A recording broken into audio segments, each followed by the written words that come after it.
Die gehalte van onderrig by skole was bo aan die agenda by die onderwyskonferensie. Terwyl die Universiteit Stellenbosch nog sy wonde lek na die onlangse omstredenheid oor sy taalbeleid, is daar groot kommer oor die status van Afrikaans by skole. Daar is ontsettende druk op Afrikaans, as eksterne druk, demografiese faktore, as minder Afrikaans sprekendes in die land, hulle verstedelik, so die plattelandse skole, veral in die noorde, raak leeg, en as hulle leeg raak, dan kom die druk om nie Afrikaans sprekendes in hulle plekke aan te sit, en as daar politieke druk, veral ook in die noorde. Gauteng is 'n goeie voorbeeld.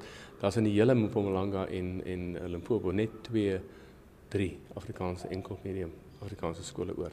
Paul Kolditz, uitvoerende hoof van die Federasie van Beheerliggame van Suid-Afrikaanse skole, glo die regering neig meer na parallel medium skole, maar sê hy stel nie geld beskikbaar vir meer onderwysers om in verskeie tale klas te gee nie.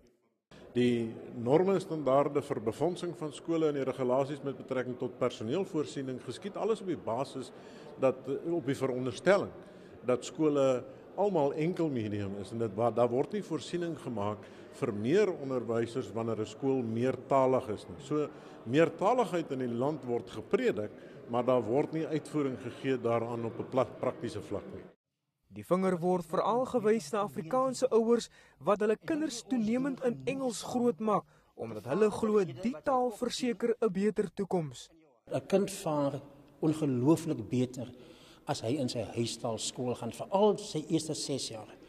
Boonop, as sy huistaal baie goed gevestig is, help dit hom om 'n tweede taal soos Engels aan te leer, wat op die ou einde lei tot funksionele tweetaligheid.